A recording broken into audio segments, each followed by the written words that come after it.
Good morning, students. Welcome to Business Strategy Lecture Series. We will focus the Unit 5 content today. So Unit 5 is mainly focusing on strategy implementation, especially structure and system. Here we are dealing with the 7S framework, strategy control and corporate governance. So in this lecture series, we'll see about 7S framework. So let's start with 7S model. So McKinsey, he introduced the 7S model. It's a framework. It is based on company's organizational design. So process of bringing organizational change by the change leaders happen here. It also focus on the interactions of 7 key elements.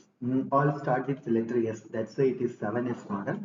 They are structure, strategy, system, shared values, skill, style, and stuff. So we will elaborately see one by one. See, this is the diagram. All elements are interrelated. That's why we have a diagram like this. So the structure, strategy, system, shared values, skill, staff, style, they are all interrelated.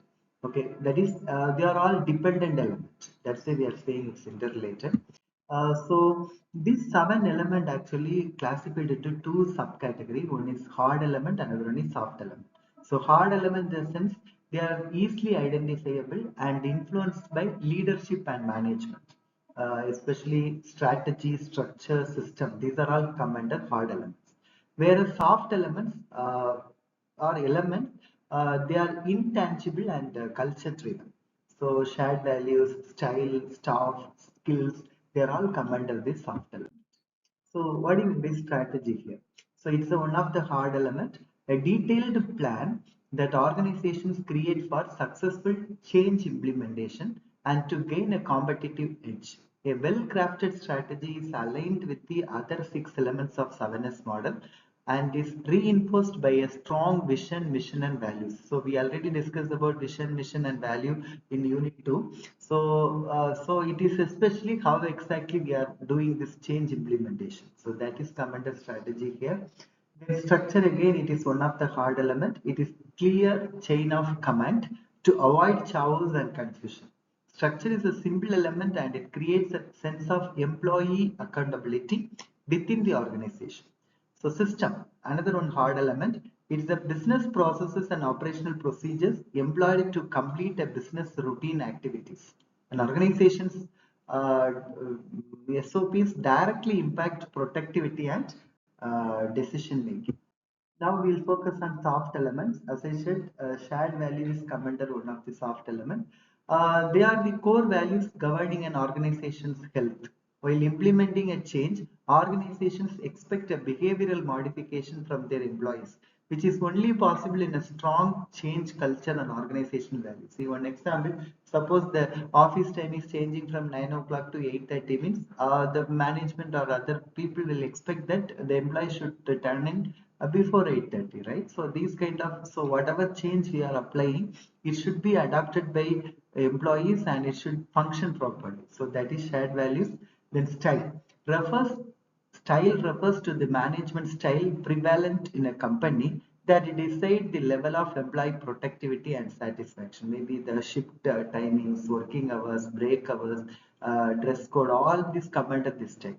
Then staff. This element represents the talent pool required, the size of the existing workforce and their motivations. It also considers how they are trained and rewarded within the organization. See, in some companies, they will have employee of the month. So these kind of motivational things they will do, right? So these are come under this soft element. One of the soft element is staff. Then skill. Skill refers to the abilities of employees to complete tasks. Skill gaps overburden experienced employees who have to pick up the slack for their co-workers' inexperience. It's essential to identify the skill gaps and create relevant employee training program to bridge these gaps. So the proper training on certification courses nowadays all corporates are doing, right? So skill enhancement, that is another one soft element. Now, when we do the implementation of McKinsey 7S model, we need to follow these steps. First one is to identify the gaps and unaligned processes, determine the ideal organizational design, create an effective action plan, implement the change, maintain the momentum with continuous review process. So reviewing, monitoring is a major factor that should happen properly so that we can uplift the current organizational structures. In turn, we can increase the business of the organization. So we see a case study here. They are taking a case study on Nokia, even though it's a failure company. We are just checking taking this as a case study. So what strategy it follows this? Nokia faced a dilemma and had to optimize cost and volume, enhance performance, and maximize security. Nokia opted for a cost leadership approach and failed measurably on its innovation and performance front. So, since it is so focused on cost leadership, it is not focused on research, intent, no innovation, automatically the company failed. When we talk about the structure, Nokia had a top-down approach, top-down line of hierarchy, but still so many companies, they have a top-down approach and successful one. Their employees were working in silos with limited communication here.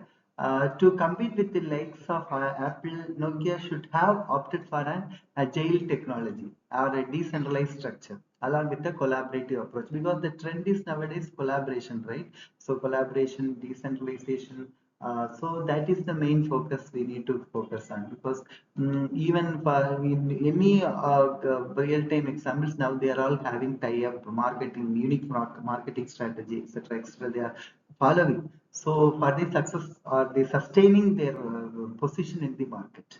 Then systems. Nokia considered agility and being nimble as its key competitive advantage. With a skilled workforce, Nokia was in a position to innovate its product and increase operational efficiency. But unfortunately, because of this traditional centralized approaches, it is fall short. Skills. Nokia had a pool of highly skilled engineers and initially designed highly efficient mobile phone. There was not any skill gap weighting them down. Yeah, when we talk about skill, definitely people are more skilled, but the failure is commanded from somewhere else. Staff. During 2007 to 2010, Nokia surprisingly removed the CTO position from top management, leading to extremely high alteration rate. New hires were not properly skilled to begin with, causing the downfall of Nokia as a cutting-edge brand.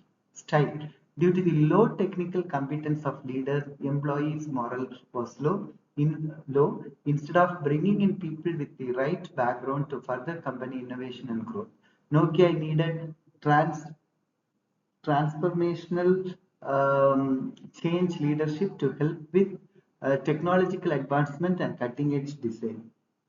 Shared values, the core values of the company enabling business performance, their respect, achievement, renewal, and challenge.